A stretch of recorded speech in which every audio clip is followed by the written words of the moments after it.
He thought he had it all. Mark wasn't a man who asked for much from life, but what he had, he cherished. He had a job he enjoyed, a small but comfortable home, and Sarah. Sarah, his wife of 7 years, was the sun in his sky.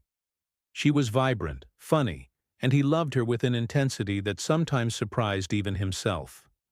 Their life was a quiet melody of shared jokes, late-night talks, and dreams whispered in the dark. They were saving up for a trip to Italy, a dream Sarah had held since she was a little girl. Mark had a special jar where he'd put his extra cash, imagining the look on her face when he'd finally tell her they had enough. Life wasn't just good, it was perfect. Or so he thought. The first crack in his perfect world was almost too small to notice. Sarah started working late more often. "Big project at work," she'd say, looking tired. Mark, ever the supportive husband, would have dinner waiting for her, rubbing her shoulders as she recounted the stresses of her day. Then came the hushed phone calls, the way she'd quickly end a conversation if he walked into the room. A knot of unease began to twist in Mark's stomach, a feeling he tried to push down. He trusted her. He had to. This was Sarah. His Sarah.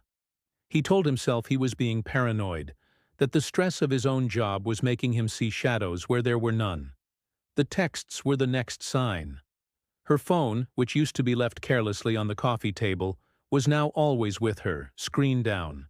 One evening, as she was in the shower, her phone buzzed on the nightstand. Mark glanced over, his heart thudding a nervous rhythm. A name he didn't recognize flashed on the screen. Alex. The message preview was just a few words, but they were enough to shatter his world. "Can't stop thinking about last night." Last night? Last night she had told him she was at a work dinner. The room started to spin. The air grew thick, and Mark felt like he couldn't breathe. Every excuse he had made for her, every doubt he had silenced, came rushing back in a tidal wave of betrayal. He picked up the phone, his hand trembling. He didn't need to read anymore. He knew. The confrontation was the ugliest moment of Mark's life. He didn't scream or shout. He just sat on the edge of their bed, her phone in his hand, and waited. When she came out of the bathroom wrapped in a towel, humming a cheerful tune, she saw his face and the tune died on her lips. The silence was deafening. "Who's Alex?" he asked, his voice barely a whisper, yet it echoed in the room like a gunshot. The color drained from her face. At first she denied it, the words tumbling out in a panicked rush, but the evidence was right there, glowing on the screen.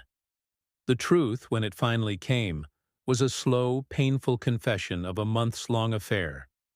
Every word was a hammer blow to the foundation of his life, the woman he loved, the future he had planned, the memories they had built. It all crumbled into dust around him. The days that followed were a blur of hollow emptiness. Sarah moved out, packing her things in a somber silence broken only by stifled sobs. Mark didn't help, nor did he stop her.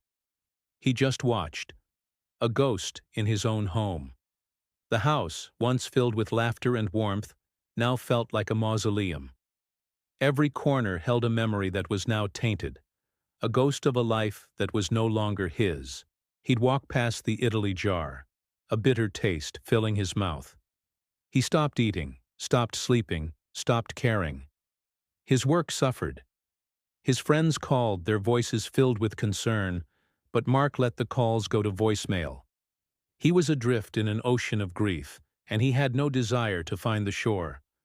The pain was a physical weight, pressing down on his chest, making it hard to do anything but exist. One bleak afternoon, staring at the peeling paint on his living room wall, something inside Mark finally stirred. It wasn't hope, not yet. It was a flicker of anger, a spark of defiance. He was tired of being a victim in his own story. He was tired of letting her betrayal define him. He walked over to the Italy jar, its contents a painful reminder of a broken promise. With a sudden surge of energy, he grabbed the jar and a hammer. He walked out to his neglected backyard and, with a guttural cry, he smashed the jar against the patio stones. glass and coins scattered everywhere. It wasn't about the money. It was about breaking the spell. It was about shattering the last remnants of the life he had lost.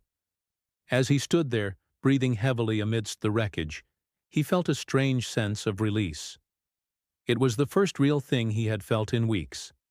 That act of destruction was the start of his reconstruction. Mark decided to use the money for something else, for himself. He looked around his yard, a space they had always planned to work on but never did. He saw potential. He started small, pulling weeds until his hands were raw. Then he bought lumber and started building a deck. He had never been particularly handy, but he found a surprising solace in the work. He watched online tutorials, measured twice, cut once, and slowly, plank by plank, a new structure began to take shape. The physical labor was exhausting, but it quieted the noise in his head. Every swing of the hammer was a blow against his despair. Every perfectly placed screw was a small victory against the chaos that had consumed him. As the deck grew, so did Mark. He started eating again, needing the energy for his project. He slept soundly, his body tired from a day of honest work. Friends, seeing the change, started coming around. They didn't talk about Sarah unless he brought her up. Instead, they brought beers and helped him hold beams in place. They filled the silence with laughter and easy conversation. His backyard, once a symbol of neglect, became a hub of activity and renewal. He planted a small garden, nurturing seedlings with a care he hadn't felt in a long time. He was building more than a deck. He was building a new foundation for his life, one that he was creating with his own two hands. One sunny Saturday, months later, Mark stood on his finished deck, a grill sizzling in the corner, friends laughing around him. He looked at the space he had created, the fragrant flowers in the garden, the sturdy railing under his hand, the comfortable chairs where his friends sat. It was his, all of it. He felt a profound sense of peace wash over him. Just then, his phone buzzed.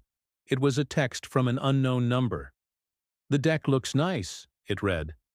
"I heard you're doing well. I'm happy for you." It was from Sarah. Mark read the message, and for the first time he felt nothing. No anger, no sadness, just a distant acknowledgement of a chapter that was now closed. He didn't delete the message. He didn't have to. It held no power over him anymore. He slipped the phone back into his pocket without replying and turned back to his friends.